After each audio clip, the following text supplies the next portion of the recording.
Les assises sur la réorganisation du secteur du transport visent à prévenir les accidents de la route et à offrir un cadre réglementé pour les conducteurs. À Ziguinchor, le service des mines se conforme aux directives du gouvernement sur la campagne d'immatriculation gratuite des motos. Par rapport à l'immatriculation gratuite des deux roues, donc nous, on va se conformer aux directives de son Excellence, Monsieur le Président de la République, par rapport à l'issue du Conseil des ministres du 2 mai 2024. Le gouvernement a décidé d'organiser des états généraux de transport public en vue d'asseoir les consensus indispensables à la transformation rapide et intégrale du transport public au Sénégal.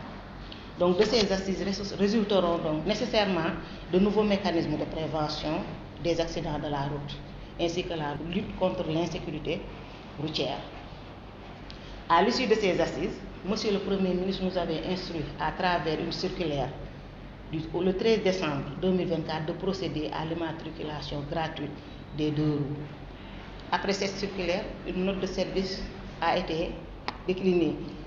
Dans cette note de service, on nous précise en tant qu'acteur, chef de division, de pousser donc les transporteurs de moto Jakarta, de vélo-taxi, de se rapprocher du service régional de transport avec la moto et les pièces requises pour procéder à l'immatriculation. Ces pièces requises sont donc le CMC, la déclaration douane, l'acte de vente et les 2 photocopies légalisées des pièces d'identité de l'acheteur et le vendeur, c'est-à-dire l'importateur. Selon elle, certains conducteurs rencontrent des difficultés à fournir les documents requis, mais dans l'ensemble, le travail avance dans de bonnes conditions. Un calendrier prévisionnel est décliné pour simplifier la procédure. Le 6 mars, on a débuté l'opération, bien qu'il y avait quelques difficultés. Il y a eu de nombreuses versions, mais on peut citer entre autres le problème lié au CMC. Parfois, certains transporteurs de vélo-taxi ne retrouvent plus l'importateur. Parfois, on nous produit des photocopies de déclaration. Parfois, même, ils ont des problèmes pour avoir tous les papiers en bonne et due forme. C'est ça les problèmes qui ont été de manière générale cités durant cette période.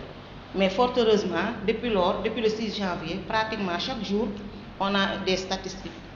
Parfois, c'est égal à 100, parfois même c'est supérieur à 100 dossiers par jour. Nous, en tant que chef de division régional, on va se déplacer vers la base. Parce qu'on sait que se déplacer de Djouloulou à Ziguinchor, ce n'est pas évident. Se déplacer de Doussouy à Ziguinchor, ce n'est pas évident.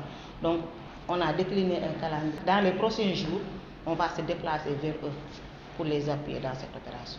Les frais, c'est uniquement, comme je le dis et je le répète, c'est uniquement 28 000 francs.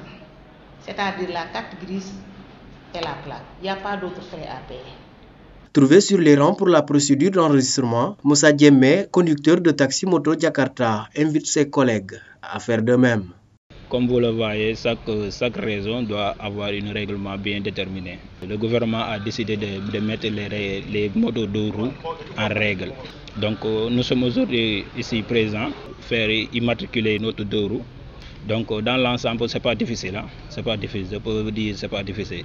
J'appelle tous les Jakartamans ici dans la région de Ziguinchor de venir faire leur immatriculation dans les plus brefs délais, avant les 3 mois. Avec cette opération, le gouvernement et les autorités locales réaffirment leur engagement à mobiliser le secteur des deux roues tout en mettant les bases d'un transport public plus sûr et mieux organisé.